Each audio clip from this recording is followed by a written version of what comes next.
Hi Aris, kumusta po kayong lahat? So yan Aris, maraming salamat po pala sa walang sawang pagsubaybay sa ating po mga reading. And kung ikaw ay bago pa lang sa ating channel, mag-subscribe na po kayo. Then i-click mo na rin yung ating notification bell para lagi kang updated sa ating mga bagong upload, okay? So Aris, sa mga interested naman sa ating private reading ay nasa description box below lang po yung link. Message lang po kayo or pwede nyo ko guys i-direct message na lang sa Facebook ko.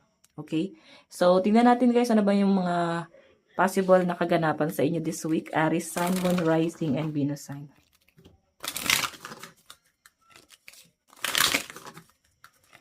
Okay, Aries, Sun, Moon, Rising, and Venus sign.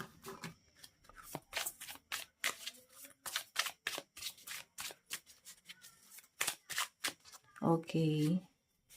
Be mindful with your money, honey. Oh. Okay, so guys, ayan no, be mindful. Baka kailangan mo maging practical sa pag-control sa pera mo.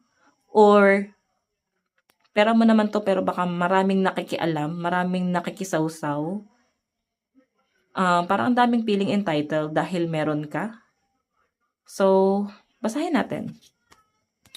Are you spending about your means, avoiding the reality of your bank accounts, shopping to numb any negative feelings or pain? It may be time to clean up your relationship with money. Let go of the fear and shame around your finances and take responsibility for your future today. Any unwise decision you've made in the past are behind you. Seek guidance where needed and keep the big picture of your financial well-being in mind. Remember, money saved is money earned. So, siguro dati, hindi mo masyadong pinagplanuhan yung mga pinagagastusan mo na pwede ngayon nagiging disappointment mo or nagsisisi ka doon. Okay, dapat pala inipon ko na lang muna, saka ko na lang ginastos. Parang ganon. Dapat pala ganito, ganyan. So, ngayon, hindi pa naman daw huli ang lahat. Pwede pa naman siya guys gawin. Pwede pa naman na mag-ipon.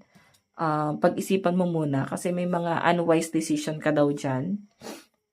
So, ayan. Tignan pa natin Aries ha. Again, baka ito na yung sign na kailangan pag-ipunan na yan. Pag hindi kailangan, wag bilhin. Pag hindi pa kailangan, wag bilhin. Okay. So, again, check natin.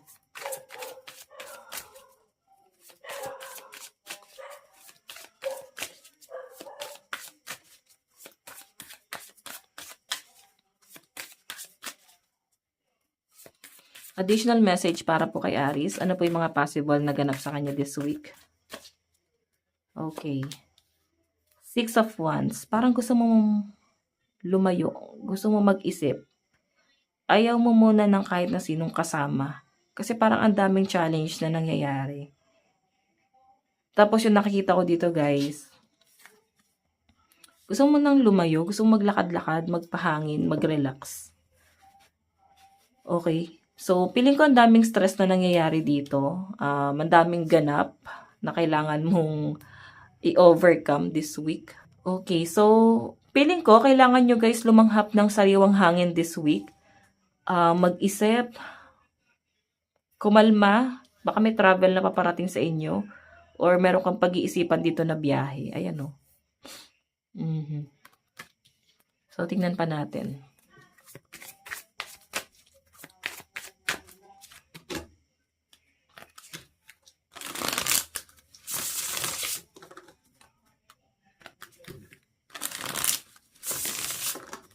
Check pa natin.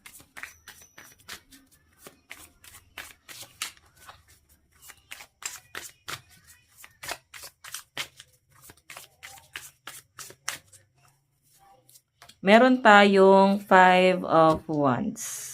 Ang daming gumugulo sa isip mo.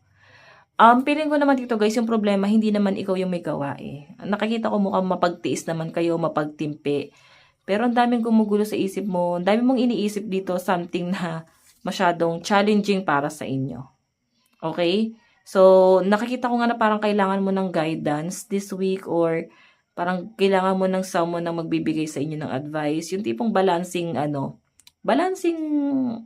advice, yung hindi parang hindi bias. Okay? So, siguro ikwento nyo yung sitwasyon, positive man yan or negative, para mabigyan ka nila guys ng tamang advice. Okay? Siguro kailangan mo ng someone na matured or aware dito sa sitwasyon mo. Ayan. Kaya siguro sabi, be mindful with your money, honey. So, medyo ano ka, may nakikita ako nagiging problema about sa pera, nagiging issue about sa pera. Ang dami sigurong nakikialam sa pera mo, sa financial mo. Ang daming nakikisawsaw na parang, pera mo naman to, pero bakit parang mas affected yung ibang tao? Kontrolado mo naman eh. Pero ba't parang ang daming affected? Oops, check pa natin. Wait lang guys nag-clip.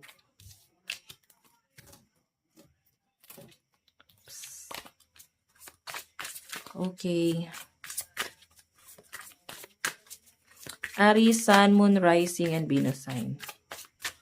Additional message. The Chariot. Opportunity to guys. Okay, opportunity si Chariot, no? Meron kang paghahandaan or sabi rito, ihanda mo yung sarili mo kasi may opportunity paparating sa inyo. Big break to or breakthrough para sa inyo. Ganyan. So, ihanda mo kasi hindi magiging biro. Kailangan mo ng something na physical daw dito. Hindi na to yung parang nakaupo ka lang habang nagtatrabaho or utak yung ginagamit mo sa trabaho. Feeling ko gagamitan mo siya ng physical. No? Ayan, no? Physical na lakas. Or tatagan mo kasi parang wala nang gagabay sa inyo sa mga desisyon na gagawin mo. Kailangan mo nang maging independent. Harapin na kayanin to. Okay? So, yun yung sinasabi sa akin doon na parang walang kahit na sino yung pwedeng tumulong sa'yo once na mag-decide ka. Siguro may relocation na magaganap. So, expect nyo guys kung bubukod kayo. Kailangan mo siyang kayanin. Okay? Kasi again, wala nang mag-guide sa inyo. Lalo na parang mamumuhay ka na ng mag-isa payapa rito. Okay? So again, check natin. Additional message.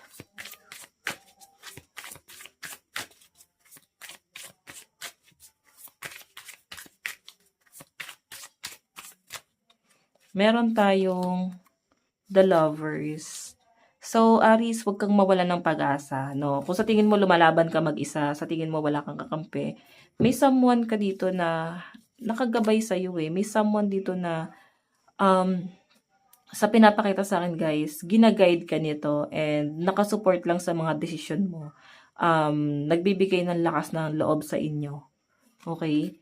So, ang hangad lang siguro ng taong to guys, huwag kang ma-stress. So, by the way, tignan natin, Aries, ang inyong advice. Meron tayong look at the bigger picture. So, ayan. Diba? Tignan mo kung yung mas kapaki-pakinabang.